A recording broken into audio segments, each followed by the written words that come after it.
Assalamualaikum warahmatullahi wabarakatuh. Perkenalkan, saya Chandra Reza Permana dengan NIM G00233039 dari kelompok A6. Pada kali ini, seperti biasa, kita akan membahas bersama mengenai suatu skenario dan menghubungkannya dengan materi anatomi. Nah, pada kali ini ada beberapa skenario nih, ada 3 skenario. Kita mulai dari skenario yang pertama. Skenario yang pertama yaitu Patrick ini datang ke dokter. Patrick bintang star itu yang ada di SpongeBob, dia datang ke dokter mengeluhkan kepada dokternya bahwa penisnya itu tidak bisa ereksi dan tidak bisa ejakulasi. Nah, sebenarnya apa sih masalah yang dihadapi oleh Patrick? Oleh karena itu, kita harus merincikannya terlebih dahulu, apa sebenarnya mekanisme dari ereksi dan ejakulasi, dan juga nanti kelenjar-kelenjar apa saja yang kira-kira membantu dalam program ereksi dan ejakulasi ini. Nah, oleh karena itu kita bahas bareng-bareng. Mulai dari yang pertama yaitu mekanisme ereksi dan ejakulasi. Yang pertama kita bakalan bahas mengenai mekanisme dari ereksi, di mana mekanisme ereksi ini dipersarafi oleh sistem saraf parasimpatis.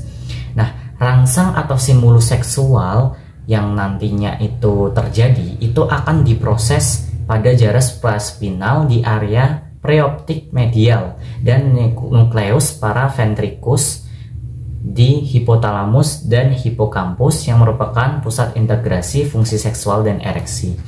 Nah, impuls dari sistem saraf parasimpatis ini di dalam hipotalamus dan hipokampus itu dibawa ke efektor melalui serabut parasimpatis segmen sakral 2-4. Nah, lebih jelasnya itu seperti apa? Jadi reseptor afferent nervus dorsalis penis yang berfungsi terhadap sensibilitas itu akan menuju ke centrum efferent segmen sakralis 24 tadi oleh nervus erigentes. Nah, nervus erigentes ini kan merupakan serabut parasimpatis, nanti akan menyebabkan efek berupa relaksasi otot polos di corpus cavernosus penis dan dilatasi arteriae helicinae di dalam corpus cavernosum, sehingga darah nanti akan masuk mengisi dari corpus cavernosum tadi, avenae, dan membuat tunika albuginea ini teregang, sehingga vena-vena yang menembus tunika menjadi terjepit. Nah, oleh karena itu akan terjadi keluaran aliran dari jaringan erektil yang terhambat, sehingga nanti tekanan intern atau tekanan di dalam akan terus meningkat dan dipertahankan terus seperti itu, dan akhirnya membuat penis panjangnya dan diameternya bertambah besar, dan disebutlah hal itu sebagai posisi ereksi atau ereksi. Nah, itulah mekanisme dari ereksi. Selanjutnya yaitu mekanisme ejakulasi. Mekanisme ejakulasi merupakan lanjutan dari mekanisme ereksi, di mana mekanisme ejakulasi ini dipersarafi oleh sistem saraf simpatis. Mekanisme ejakulasi ini terbagi menjadi 2 proses, yaitu emisi dan ejakulasi. Emisi merupakan transmisi cairan semen ke dalam uretra saja, sedangkan ejakulasi itu merupakan keluarnya cairan semen tadi dari ostium uretra externum atau OUE. Nah, reseptor kulit penis deferens yang penuh itu oleh nervus pudendus akan membawa rangsang menuju ke segmen lumbalis 1-3 efektor. Jelasnya seperti apa? Jelasnya yaitu seperti ini. Jadi mekanisme jaras sistem saraf di mekanisme ejakulasi yaitu reseptor dari kulit penis deferens yang penuh tadi oleh nervus pudendus centrum akan membawa rangsang menuju ke segmen lumbalis 1-3 efektor, dan pada saat proses emisi, proses yang pertama, itu dinding ductus deferens akan berkontraksi. Otot-otot kelenjar vesikalis dan bulbo-uretralis akan berkontraksi juga. Sphincter vesica urinaria juga turut berkontraksi.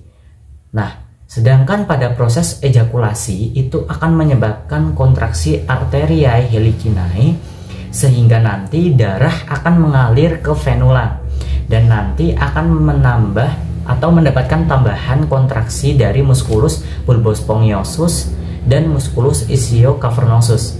sehingga pada akhirnya akan muncul dorongan mekanis untuk mengeluarkan semen dari uretra dan berakhir mengeluarkan semen tersebut ke organ ke OUE. Nah, itulah mekanisme dari ejakulasi dan ereksi. Nah, di dalam ereksi dan ejakulasi ada beberapa kelenjar-kelenjar yang turut berpartisipasi atau membantu. Istilahnya seperti itu. Nah, kelenjar yang pertama adalah vesikula seminalis atau glandula vesikula, di mana kelenjar ini memiliki struktur umum 2 buah organ berlobus dan terletak di permukaan posterior vesika urinaria. Fungsi dari kelenjar vesika seminalis atau glandula vesikulosa ini adalah menghasilkan sekret yang ditambahkan pada cairan semen. Jadi cairan semen yang ada pada ejakulasi itu akan ditambahi sekret. Sekret ini merupakan cairan pelumas ya. Sekret ini mengandung fruktosa sebagai nutrisi sperma dan juga prostaglandin dari mortalitas sperma. Nah, di sini juga nanti vesikula seminalis akan berkontraksi selama ejakulasi.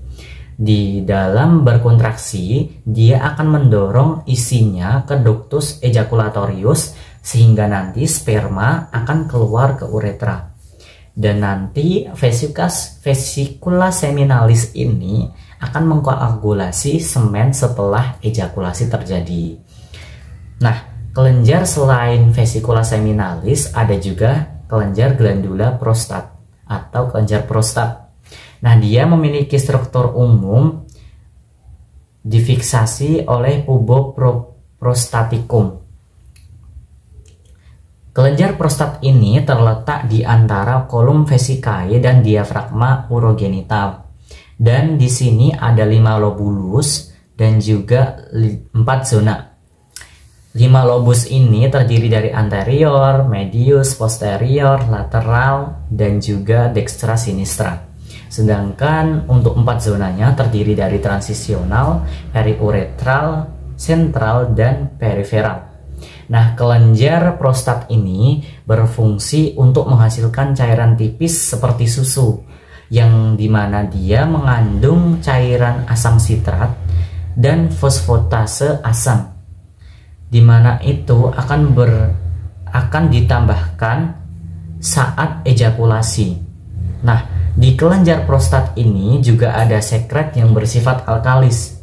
Dia akan membantu menetralkan sperma di dalam suasana asam vagina. Nah, selain glandula prostat atau kelenjar prostat dan vesikula seminalis, ada yang namanya glandula bulbo-urethralis atau kelenjar bulbo-urethralis. Dia memiliki struktur umum seperti terletak di dalam diafragma urogenital dan dia di bawah musculus sphincter uretra externum, dan nanti dia akan mengalir atau bermuara ke uretra pars spongiosa. Nah, kelenjar bulbo-urethralis ini pada laki-laki itu homolog dengan glandula vestibularis mayor atau kelenjar vestibularis mayor pada wanita. Nah, fungsinya untuk apa? Fungsinya untuk menghasilkan sekret pada fase ereksi. Jadi, glandula bulbo-urethralis berbeda dengan glandula vesikula seminalis dan glandula prostat yang berpartisipasi atau berfungsi dalam fase ejakulasi. Glandula bulbo-urethralis ini berpartisipasi atau berfungsi pada fase ereksi, di mana dia menghasilkan cairan mukus atau sekret tadi untuk pelumas sebelum terjadi ejakulasi, yaitu sebelum berhubungan seksual. Nah, skenario 1 sudah selesai. Jadi tadi belum menjawab penuh sih mengapa di Patrick ini tidak bisa ejakulasi ataupun ereksi. Namun jika tidak bisa ereksi ataupun ejakulasi, kemungkinan berarti ada masalah di dalam kelenjar-kelenjar yang membantu dalam ereksi dan ejakulasi, maupun ada masalah di saraf yang menghantarkan gimana bisa ereksi dan ejakulasi ini terjadi. Nah, selanjutnya kita membahas skenario kedua. Skenario 2 ini membahas Nyonya Puff dan Tuan Crab yang akhirnya menikah. Keduanya ingin memiliki anak, dan ketika memiliki anak tentunya keduanya harus melakukan usahanya. Dan setelah berusaha, ada mekanisme yang bernama fertilisasi dan juga implantasi embrio. Dimulai dari fertilisasi, setelah spermatozoa ini dimatangkan di epididymis, akhirnya oleh laki-laki akan diejakulasikan. Nah, 5-10 menit setelah ejakulasi, sperma akan bergerak menuju ke ampula tuba dan juga dia dibantu oleh kontraksi uterus dan tuba falopi, di mana keduanya dirangsang oleh prostaglandin dan oksitosin. Nah, ada enzim hyaluronidase dan enzim proteolitik yang ada di dalam akrosom sperma. Mereka keduanya penting untuk mencerna protein di dalam elemen dasar jaringan yang terdapat di dalam ovum ketika sudah bergabung dengan ovum. Nah, bagaimana bisa sperma itu bisa berhasil menuju ke uterus, padahal di uterus itu sangat-sangat berbeda pH-nya dengan sperma. Sperma mendapatkan bantuan dari cairan alkalis yang sudah dihasilkan oleh kelenjar yang membantu saat ejakulasi, sehingga dapat menetralkan suasana dari vagina. Nah, setelah itu akan terjadi transport zigot oleh gerak epitel bersilia ke arah yang diaktifkan oleh estrogen. 5-7 hari, blastokista akan sampai ke uterus dan terjadi implantasi. Implantasi ini merupakan kerja dari sel-sel trofoblast yang mensekresikan enzim proteolitik yang mencerna dan mencairkan sel-sel endometrium.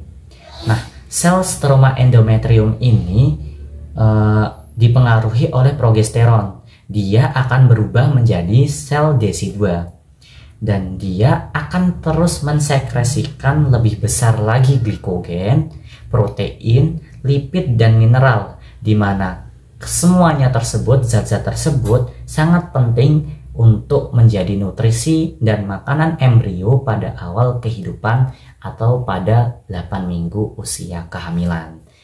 Nah, itu proses kurang lebih dari fertilisasi. Selanjutnya kita akan membahas implantasi embrio. Implantasi embrio ini sebenarnya sudah dianggap allograf, di mana allograf ini merupakan pemindahan suatu individu ke individu lain, namun masih dalam satu spesies kan. Dan ini menimbulkan pertanyaan, mengapa bisa terjadi toleransi di dalam ibu terhadap jaringan non-self ini? Non-self ini merupakan, yang dimaksud non-self ini merupakan zat luar dari ibu tersebut. Mengapa terjadi toleransi? Nah, implantasi blatokista dimulai melibatkan serangkaian seperti perkembangan konseptus dan rahim reseptif yang tersinkronasi. Nah, kemudian ada penempelan hasil konsepsi tadi ke rahim. Setelah itu terjadilah transformasi endometrium menjadi desidua yang sudah dibahas lebih detail tadi di fertilisasi. Kemudian akhirnya terbentuklah plasenta definitif, dan nantinya terjadi implantasi embrio. Nah, implantasi embrio pada manusia merupakan proses progresif yang kompleks juga, di mana embrio nanti memainkan peran penting dalam fase reseptif implantasi. Nah, blatokista tadi kan menghasilkan prostaglandin, faktor pengaktif trombosit, dan aktivator plasminogen, yang merupakan komponen proses neoplastik dan inflamasi yang terlibat dalam implantasi blatokista. Nah, blatokista merupakan kekuatan pendorong dalam implantasi. Kekuatannya sangat efisien, invasif, agresif, dan dinamis sebagai keberhasilan hamilan. Nah, apabila wanita sudah hamil, nanti HCG akan disintesis dalam syncytiotrophoblasts yang menantankan blastokista. Nanti HCG akan meningkat dan mengakibatkan reseptor LH pada sel luteal. Nah, nanti akan terjadilah tindakan luteotrofik atau aktivitas dari progesterogenik. Nah, fungsi HCG ini sebenarnya adalah untuk pemeliharaan.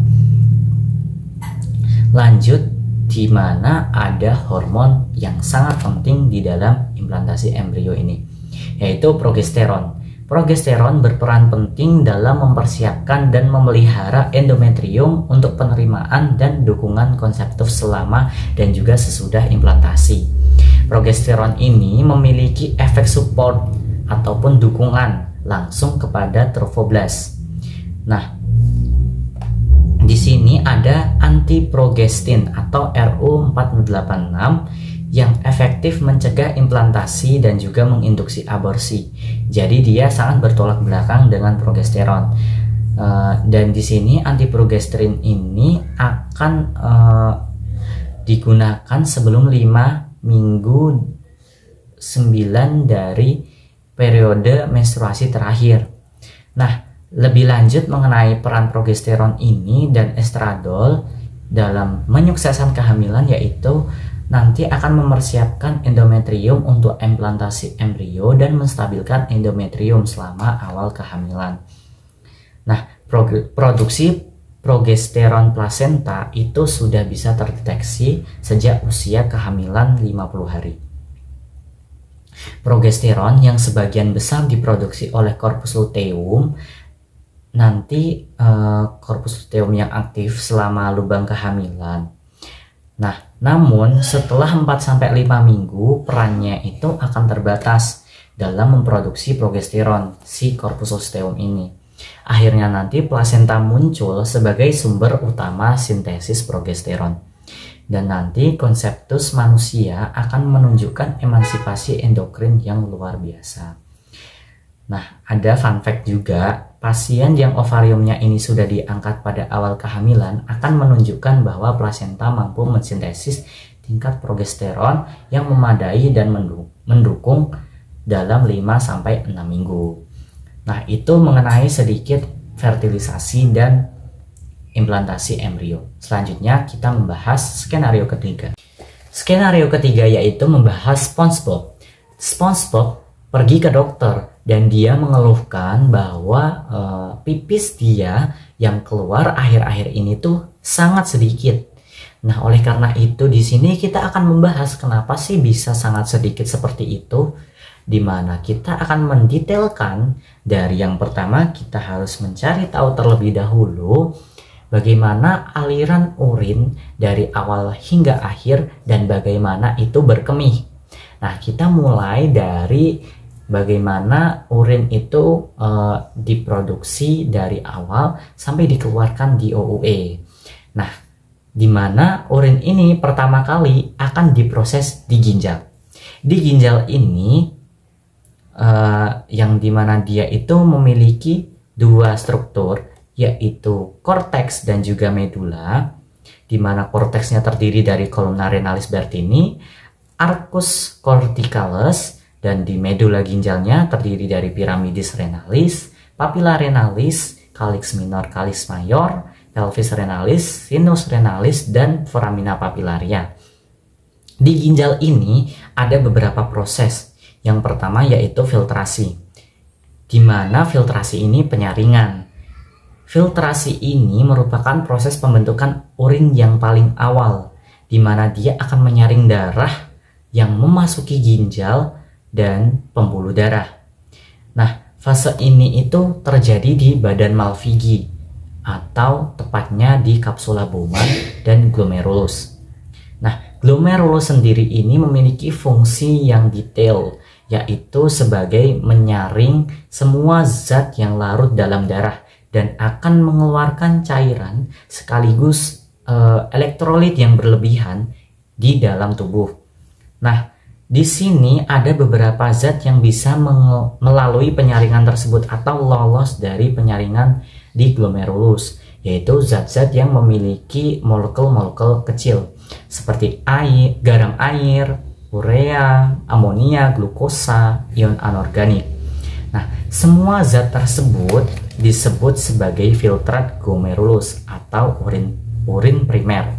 Nah, kandungan tersebut itu tidak perlu dikhawatirkan, nanti akan disaring lebih lanjut melalui proses kedua, yaitu namanya penyerapan kembali atau reabsorpsi, di mana nanti urin primer tadi akan masuk ke tubulus contortus proximal. Di sini akan terjadi penyerapan kembali, di mana zat-zat yang masih diperlukan oleh tubuh akan diserap, dan hasil dari fase ini merupakan urin sekunder. Urin sekunder ini yang sudah lolos terdiri dari urea, garam, pigmen empedu, dan juga air. Nah, urin sekunder akan masuk ke proses selanjutnya namanya augmentasi, yaitu pengumpulan, di mana di sini terjadi pembentukan urin terakhir, yaitu pengumpulan augmentasi tadi. Urin sekunder yang udah dari tubulus contortus proximal akan turun ke contortus distal dan menuju ke tubulus collectivus atau saluran pengumpul. Nah, setelah selesai menjadi urin yang sesungguhnya, mereka atau urin tersebut akan disalurkan ke organ selanjutnya, yaitu ureter. Nah, ureter ini merupakan saluran yang menghubungkan ginjal dan vesika urinaria. Nah, di ureter ini ada beberapa penyempitan. Yang pertama, ureteropelvic junction, di mana dia pertemuan dari pelvic renalis dengan ureter. Terus ada penyempitan saat ureter ini menyilangi bifurcatio di arteri iliaca communis di tepi apertura pelvis superior. Dan yang terakhir ada penyempitan saat ureter memasuki vesika urinaria. Nah, setelah melalui ureter panjang, urin akan menuju ke vesika urinaria. Vesika urinaria ini memiliki beberapa tunika di internanya. Tunika serosa, tunika muscularis yang terdiri dari musculus destrusor dan musculus sphincter vesicae, tunika mucosa, dan tunika mucosa yang terdiri dari trigonum vesicae liutadi, muara ureter atau ostium ureters, terus ostium uretra internum, plica interureterica, dan uvula vesicae. Nah, di vesika urinaria ini selanjutnya urin akan menuju ke uretra yang terakhir, di mana uretra ini di laki-laki dan perempuan sangat berbeda, di mana laki-laki uretra juga berfungsi untuk menyalurkan cairan semen. Nah, di uretra ini ada beberapa pars. Yang pertama, pars prostatica yang dikelilingi oleh musculus sphincter uretra interna. Kemudian pars prostatica yang terdiri dari crista uretralis, sinus prostaticus, collicus seminalis, utriculus prostaticus, muara ductus ejaculatorius.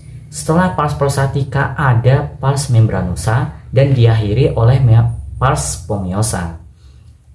Nah, itu merupakan penjalaran urin atau bagaimana urin bisa mengalir dari awal hingga akhir. Nah, selanjutnya kita membahas proses berkemih. Berkemih atau miksi, ada yang namanya miksi. Miksi ini merupakan pengosongan kandung kemih setelah terisi urin, di mana miksi ini melibatkan dua tahapan. Yang pertama yaitu pengisian kandung kemih secara progresif hingga nanti ada tegangan dari dinding yang terus meningkat melampaui dari batas normal. Setelah itu ada tahapan kedua yaitu refleks saraf, di mana namanya yaitu refleks mixing. Dia akan mengosongkan kandung kemih yang sudah terisi tadi, dan jika gagal akan menyebabkan keinginan secara sadar untuk berkemih. Nah, refleks mixing ini merupakan refleks medula spinalis yang bersifat otonom dan dapat dihambat ataupun dibantu oleh pusat-pusat di korteks cerebrum atau batang otak. Nah, otot polos dari kandung kemih di mana namanya musculus destrusor itu saat berkontraksi akan meningkatkan tekanan di dalam vesika urinaria sebanyak 40-60 mm Hg. Nah, kontraksi musculus destrusor ini merupakan tahapan utama dari pengosongan kandung kemih, di mana nanti melalui potensial aksinya akan menyebar ke seluruh otot destrusor dan menyebabkan kontraksi di seluruh kandung kemih. Nah, selanjutnya nanti tonus normal dari otot destruksor ini di vesika urinaria akan menekan ureter sehingga mencegah aliran untuk kembali ke vesika urinaria, dan ketika vesika urinaria tersebut ditekan di dalam kandung kemih itu meningkat selama miksi atau kompresi kandung kemih. Nah, setiap gelombang dari peristaltik ureter ini akan menyamai dengan tekanan di ureter saat meningkat, dan nanti daerah menuju vesika urinaria akan menjadi terbuka dan memungkinkan aliran dari urin akan teralir ke vesika urinaria. Jadi gelombang tadi peristaltik yang sudah meningkat akan membuat daerah dari vesika urinaria sedikit terbuka, dan semakin membuka akan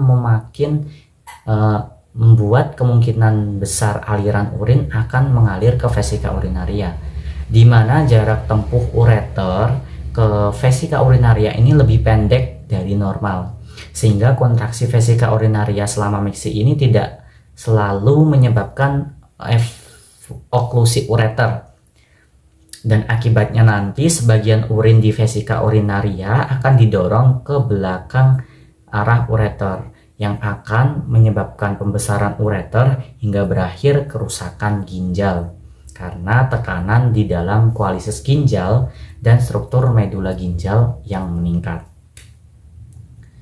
Nah, pada kasus SpongeBob tadi di mana urinnya hanya sedikit, sangat-sangat sedikit, ini bisa disebabkan oleh sensasi nyeri di dalam ureter yang disebabkan oleh batu ureter yang menyumbat. Nah, apabila batu ureter ini menyumbat akan menyebabkan ureter terbendungkan. Nah, ureter yang seharusnya dipersarafi oleh serat saraf nyeri itu akan mengalami refleks yang sangat kuat, kontraksi yang sangat kuat, dan akan menyebabkan nyeri hebat. Nah, impuls nyeri ini akan menyebabkan refleks simpatik balik ke ginjal untuk mengontriksi arteriol ginjal sehingga menurunkan keluaran urin. Nah, hal ini menyebabkan urin tadi menjadi sedikit. Nah, untuk hal itu digunakan untuk mencegah aliran cairan yang berlebihan ke pelvis ginjal pada keadaan ureter masih terbentuk banyak. Nah, itu tadi skenario yang sudah kita bahas bersama-sama. Semoga teman-teman bisa paham, dan apabila terdapat kekurangan mohon maaf, dan apabila ada kelebihan semoga bisa menjadi pelajaran. Dan sekian, terima kasih atas perhatiannya. Wassalamualaikum warahmatullahi wabarakatuh.